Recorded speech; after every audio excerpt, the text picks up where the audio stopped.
Hello, my name is Alma, and I'm glad I'm here with you practicing today. Any questions? Anything that comes to mind that you would like to share?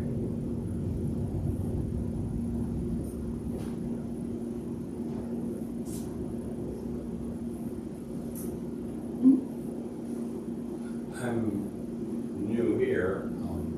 Any particular technique I should know? Breath awareness mainly.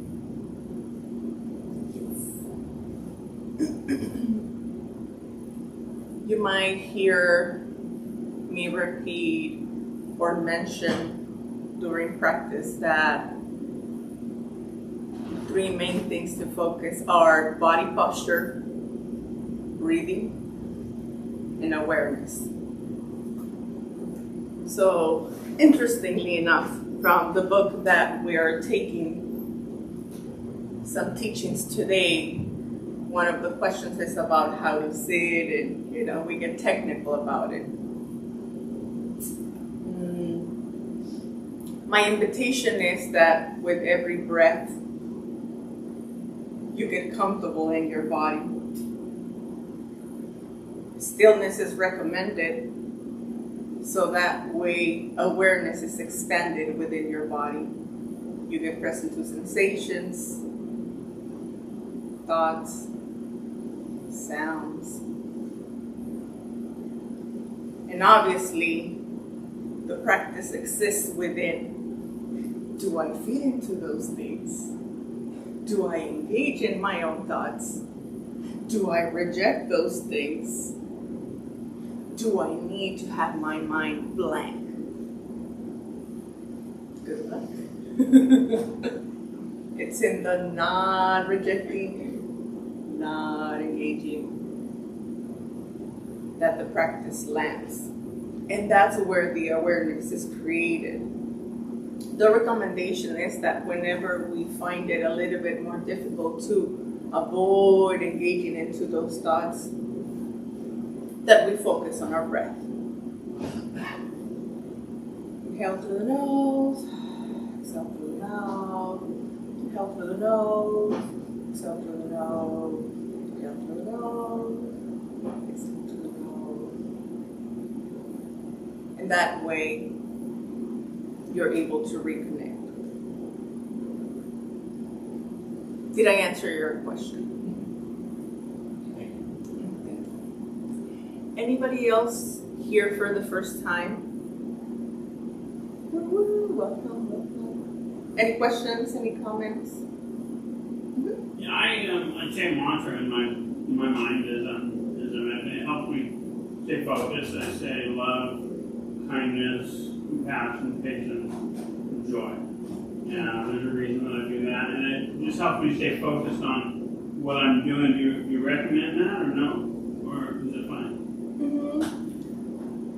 Obviously, today is advertised as Zen meditation, silent meditation. However, I previously spoke about how sometimes in the midst of the waves of thinking that are happening within me, or emotion, or whatever energy I'm processing, there might be no space for anything else.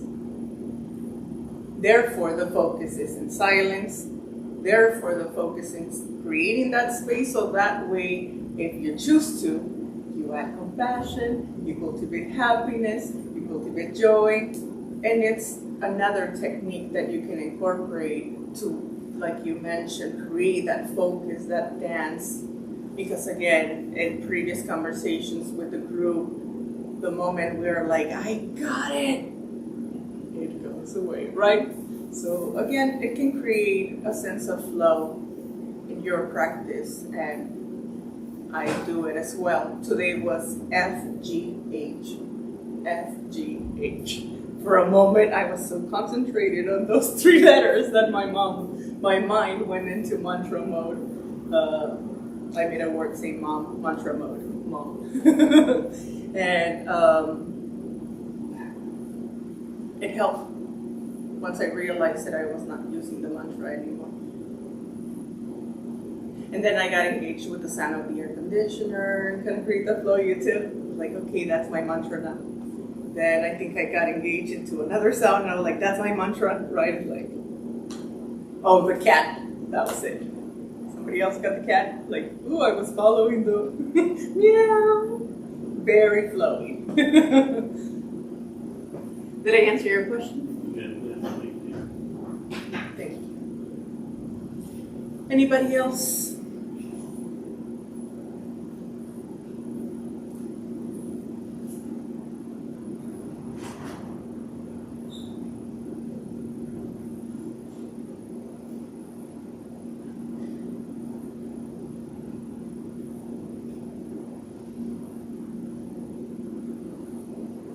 So like I mentioned,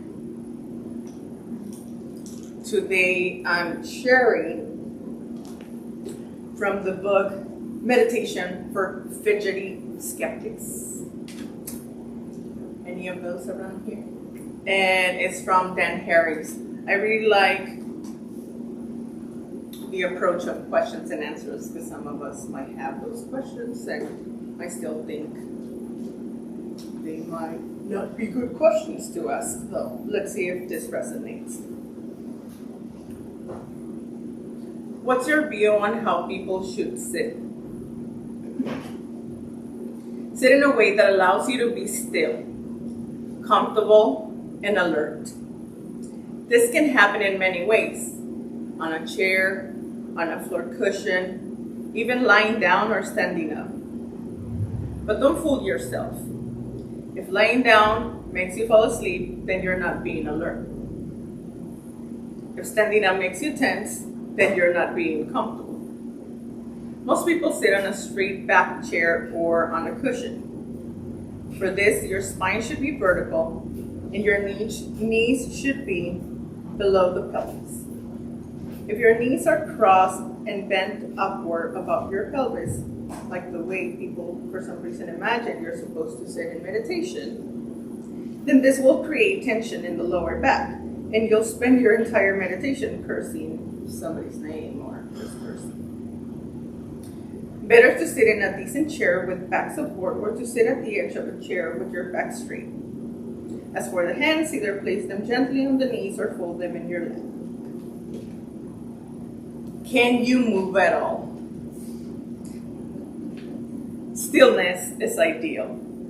The stiller you get, the cleaner and clearer the signal from the sensation you're paying attention to, like the breath, and ultimately the more absorbed and settled you'll be able to get. That said, if you need to move, that's totally fine. Just try to bring your awareness to that movement and make it part of the meditation, instead of moving unconsciously.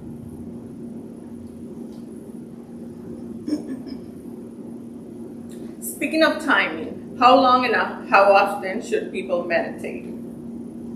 Finding the time to meditate is probably the biggest roadblock to establishing a meditation habit. We'll have more to say on the subject as this practice progresses. It's important to set realistic goals, and we recommend you shoot for 5, 10 minutes, 2 minutes, 3 minutes. Everything counts. Even 1 minute of meditation absolutely counts. As a general rule, the more often you meditate, the easier it gets and the deeper and more enduring the benefits. Consistency matters more than length. Meditating every day, even for a minute, excuse me, will help you get a meditation habit off the ground. All the meditations can be done in under 10 minutes, or most of them. What about other meditation, like using a mantra? For example, this book, it's more towards mindfulness meditation. Today we're practicing silent meditation. But again, to the previous question, there are many ways to meditate, and it really a matter of your personal choice. Transcendental meditation is the school that teaches the use of mantras. And this is paying likely attention to a short repeated phrase in your head. And for many people, this is a powerful way to get still and concentrated.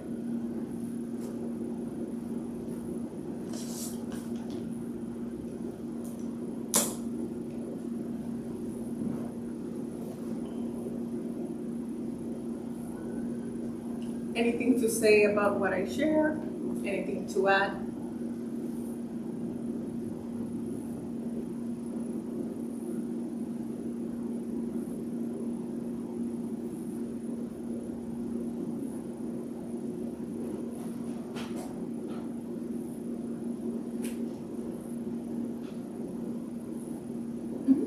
Can meditation has an opposite effect, like bringing the emotions into the surface?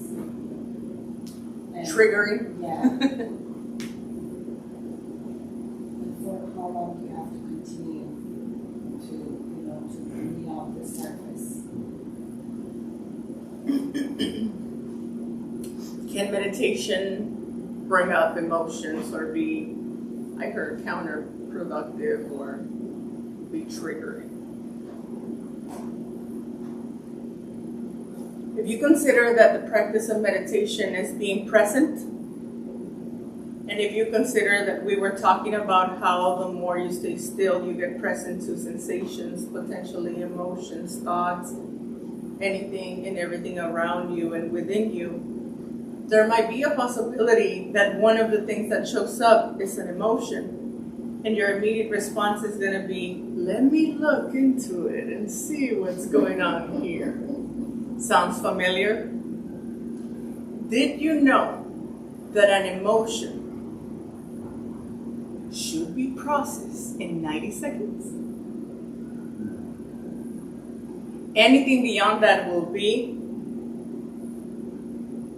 feeding into your thoughts and creating and causing suffering for yourself. Like Buddha said, pain exists, suffering is optional. It will be the same practice and it will take the same awareness within myself and around me to create the practice of not engaging and not rejecting whatever is happening within you. As I previously mentioned, I'm a Reiki master and I work within hospice. And one of the things that I do is lead grief Reiki circles. A lot of people don't want to show up because one, they think I'm going to make them cry. I do have a gift to make people cry, either out of laughter or, sadness. However, it's in the space of my own fear, of my own thoughts, and my own emotions that could cause that experience to be negative. When in fact the practice is non-attachment or detachment. However, being present for yourself requires practice, and being present for yourself when you are experiencing an emotion can be scary, because the majority of us think it's never going to start. If I start crying, I will never end, or we think it's going to overflow. Guess what? It overflows. Especially when we're dealing with anger, grief, and ignorance, humans hold on to those. So it's going to be challenging, and it will happen within your experience that if you connect with that emotion, you might tend to attach. However, it's in the same space of I'm present to anger. Hi. I acknowledge you. I'm aware of you. And I come back to my breath.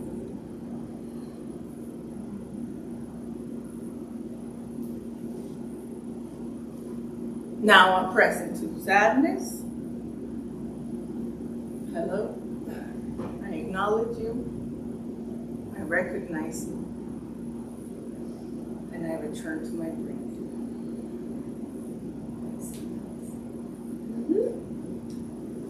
actually, the way I explain it in the 6 stages of grief is acceptance is not deal with it, it's just happen. No, it's actually accepting that a part of me is in sadness, a part of me is in anger, a part of me is in happiness, a part of me is in sadness, a part of me is, in gratitude, a part of me is resentful, a part of into the same space. Did I answer your question? Anything else to add?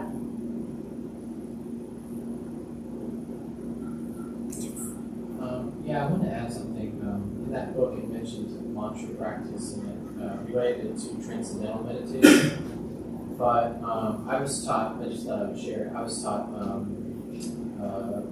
mantra practice that's different than theirs. Because I think in transcendental meditation, you have a mantra and you just keep saying it. Whereas this one it's a sitting meditation, spine straight, and then thoughts will just naturally kind of arise, emotions, like weeds growing in a garden, like pass forward. And that's when you say the mantra, just as a way of wiping the slate. You may go a full minute without saying the mantra. It's really spontaneous, just as much as you do one word. So, and the mantra can be kind of whatever. Yeah. That's what I was taught. Just I like that. Yeah. English and transcendental, or TM. Exactly. That's how they had it. And you mentioned it like I use it to focus. And then here it's more like a clearing. Yeah. And I like that. Like I'm here in my sense of being, of I am aware of that which is aware. Then these thoughts come up with their narratives and just Omani Padme. Exactly. And you just keep doing that. It's like my table tennis. Perfect. Thank you for sharing that. What comes to mind with that is almost like the beginner's mind. Usually one of my triggering thoughts is, here we go again, because it feels repetitive and I make it mean like, oh, I'm going through the same. It's never the same, right? However, I like the effect that you're declaring, almost like let's start over, in a more exciting or, refreshing way. I like that.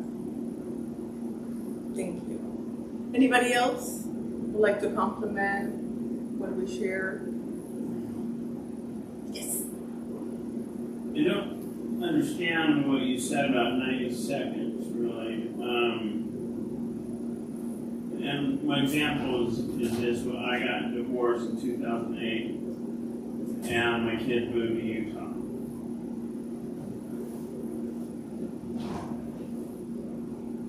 It was a long time ago. It still brings up grief. They still live there, and I have a wonderful relationship with them. My oldest daughter just had a baby, but I would go to the side of my parents' house where I lived there, and I would just weep, just cry. And I would feel better after I cried, but I would cry for an hour and a half. And so I'm having a hard time understanding what you said about the emotions should only last 90 seconds. Okay, thank you for bringing that up. I want to make sure clarity is present. All humans experience more than 127 emotions during the day. But if you really think about it, you might identify a couple.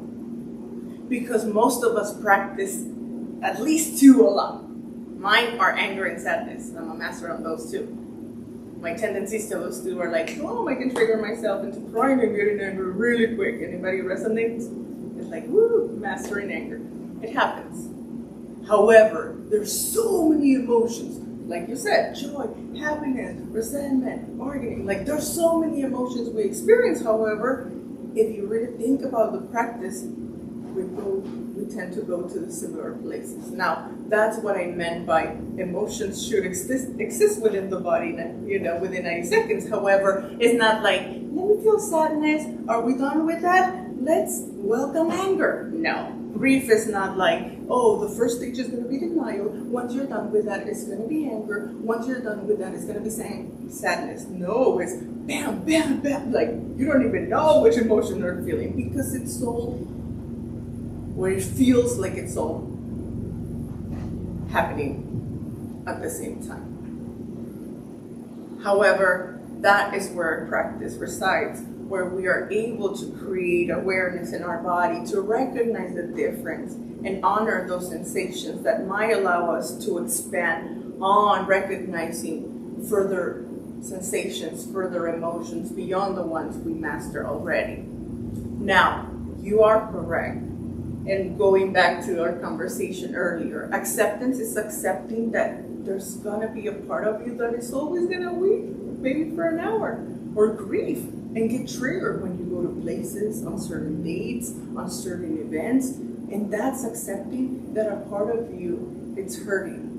And it's always gonna hurt, maybe a little less. And the more you practice those emotions, the more you acknowledge them, the more you witness them, maybe the grief you experience will be less. But there's always going to be some grief. And that is something that we consider, at some point I should get over it, or this is going to disappear. In my experience, it doesn't. And that's why now there's a sixth stage, which is creating meaning. So that way, the more you create meaning in the sense of I'm learning from myself and I'm learning from the experiences I'm having in this world, in this life, the easier might be to transform those experiences. And all their darkness can come in to meet your light within the same space. Did I clarify what I meant? Thank you. Anything else to say? Anybody else?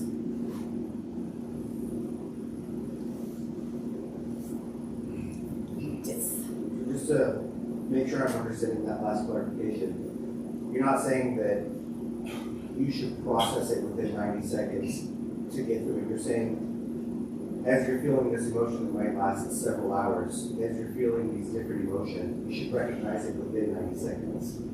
So that you're realizing all of the actual different small emotions that you're having in that grand emotion. Oh yeah, because sometimes it's like, where did this come from? Like it can be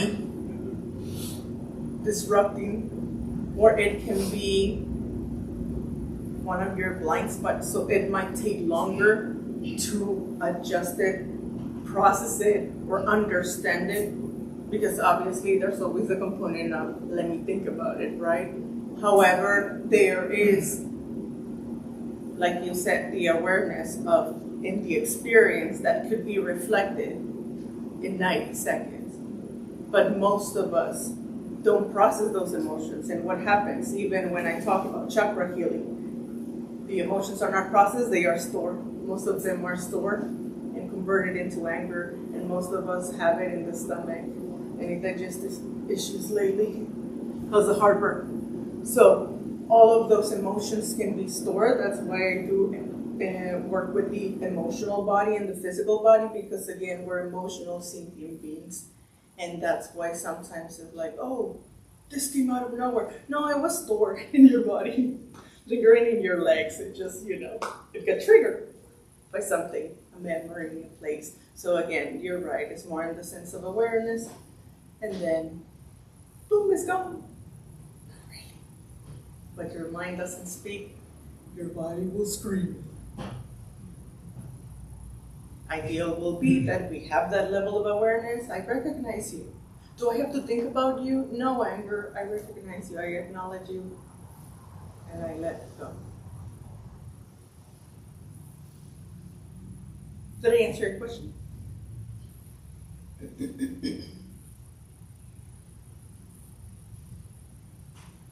Any other questions? Anything else that comes to mind?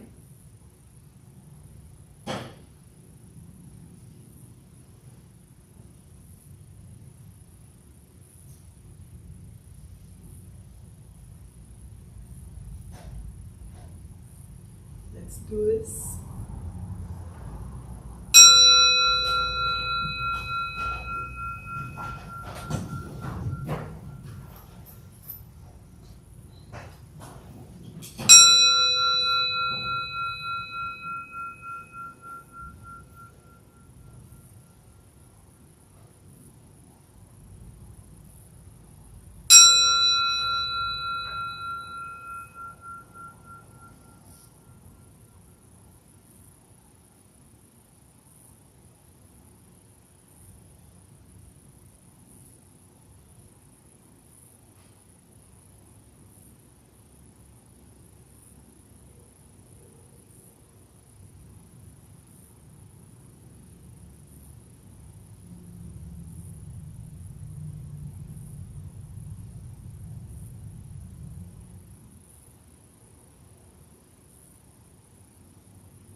questions?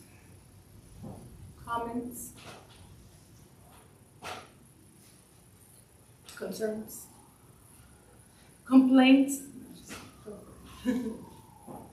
What makes Zen meditation unique, stand out from other types of meditation?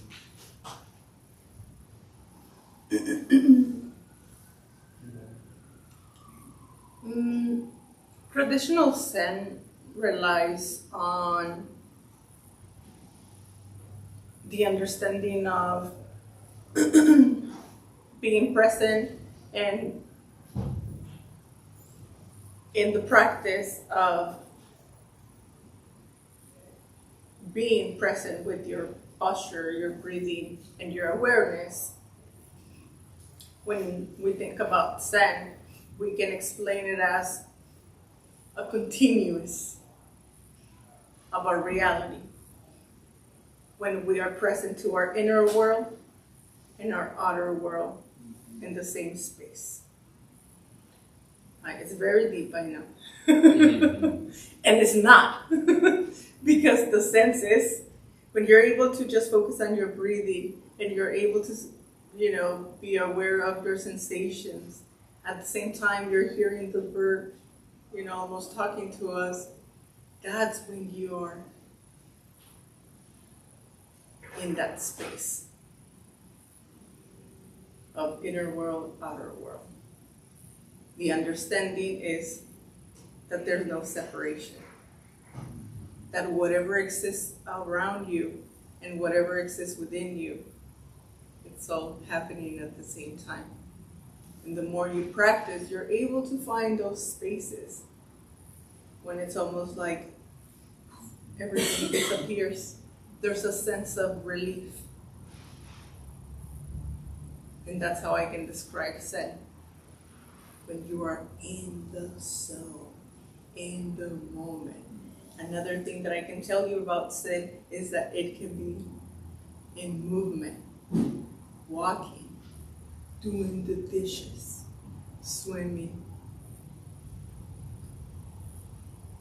So it's not necessarily about sitting meditation. It's more about creating that effect and that level of awakening or awareness. Did I answer your question? Mm-hmm. Anybody else has anything to add or anything to share about this question or something else?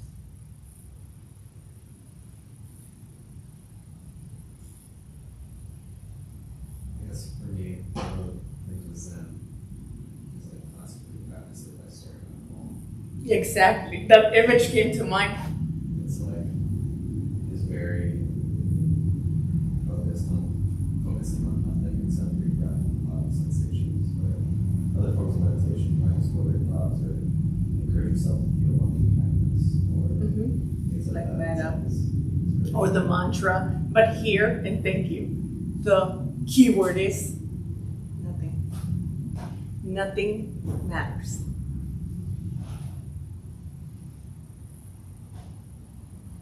And reaching that sense of nothingness is usually perceived as, oh, my mind is blank.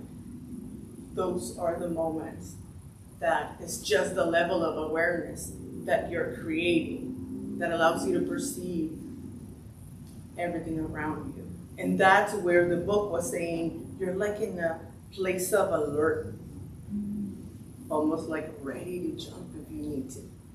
If you think about animals, they have the sensations, those that awareness, that connection with their environment, that they are able to perceive things even before they happen, right? That level of resonance and connection. That's also another way to consider what I was saying about everything is connected. However, if you really talk to a Zen master, they are going to be telling you that nothing matters, that the focus is nothing. Detachment, not attachment. I don't reject, I don't engage. Anything else to add?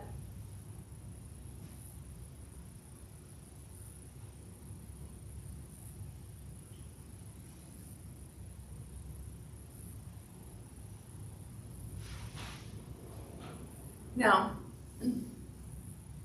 I was looking into the description on our YouTube. And part of the Zen practices is what is called transfer of merit. Have you ever heard about merits? As the Dharma Bum Temple's mantra is, good thoughts, good words, good deeds. Living in that space of creating good accumulates merits. Almost like the same rule as karma, cause and effect. All of us have merits that we have accumulated. So my request to all of you is that everything you learned today and everything you cultivated for yourself, we take a moment to send those merits out to a person in need that you know, or a situation in the world that requires all the goodness that they can get at this moment. Would you do that with me? So again, you don't have to do it right now, because I'm also going to ask Meredith to do the announcements, since we have new people in the group. But again, may all the sentient beings benefit from our practice today. May all the people in need receive the merits that you and I have accumulated in this practice and in our lives today. And if you are the ones needing some goodness in this moment, I'm sending you my merits as loud as that hump, okay? All